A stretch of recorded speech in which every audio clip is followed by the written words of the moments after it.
J'avoue que c'est un grand soulagement pour moi, parce que pendant 13 années, j'ai attendu ce moment. Étant un des leaders, ceux qui ont mobilisé les militantes et les militants pour ce meeting du 28 septembre, je me sentais dans l'obligation, après tout ce qui s'est passé, ce que nos militants et les militantes ont enduré au stade du 20 septembre, j'ai toujours considéré que c'est notre devoir de venir devant ce tribunal, d'abord encourager qu'il y ait un procès. Parce que les crimes qui ont été commis ce jour-là sont des crimes monstrueux. On a assassiné, on a tué des dizaines de personnes. On a violé des dizaines et des dizaines de femmes. Et des milliers de personnes qui ont été blessées dans une manifestation absolument pacifique, dans un enclos fermé. La barbarie de cette action, pendant 13 ans, j'ai toujours souhaité donner devant un tribunal ma part de vérité. Je n'ai pas attendu ce procès. J'ai publié un livre chez l'Harmattan où j'ai relaté les événements du 26 septembre depuis 2012-2013, en deuxième édition. Et j'ai fait des interviews dans le monde entier pour parler des massacres du 28 septembre. Et l'occasion m'a été donnée de venir. Je n'ai pas hésité. Malgré toutes les pressions de plusieurs personnes, j'ai tenu à assumer mes responsabilités en venant dire au tribunal, en tant que partie civile, ce que je sais du massacre du 28 septembre. Vous savez, les viols, l'une des conséquences des viols, c'est souvent des grossesses non désirées. C'est aussi la transmission de maladies graves, comme le VIH-Sida. Cette militante, je la connais très bien, elle était très active dans mon parti. Elle a été victime de viol et elle a été contaminée. Et malheureusement, ça a atteint son mari également.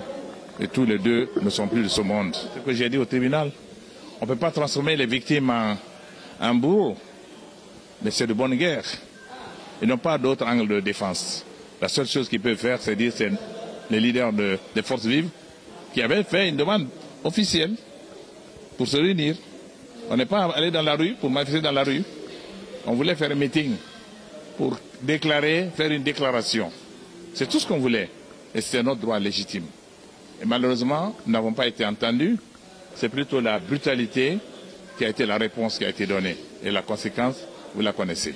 Je m'attends à ce que tous viennent, parce qu'il y avait quand même une responsabilité collective. Et je suis heureux que ce procès se tienne, parce que notre pays, comme vous savez, dans son histoire tumultueuse, on a connu beaucoup de crimes de masse dans ce pays, mais qui sont restés dans l'oubli. Et les gens avaient tendance aussi à ranger le massacre du 26 septembre dans ce groupe de crimes de masse oubliés. L'omerta sur ces crimes plombe les efforts de réconciliation de notre pays. Nous aspirons à réconcilier les Guinéens. Ce que j'ai dit ici, ce procès n'est pas dirigé contre une région ni contre une ethnie. Je vous le dis en toute sincérité. Et je souhaite que ce procès serve à réconcilier les Guinéens et que encourage aussi les Guinéens à revisiter l'histoire pour que les pages noires qui sont encore sous silence, qu'on puisse en parler avec courage, assumer ce qui s'est passé. Le jour où nous allons exorciser ces choses, vous verrez que la Guinée nouvelle va se mettre en place. Il y aura une nouvelle Guinée réconciliée avec elle-même. Les familles vont pardonner. Et c'est le pardon que Dieu nous a donné. Parce que lui-même, il nous pardonne tous les jours. Les Guinéens se pardonneront, mais il faudrait que la vérité soit dite.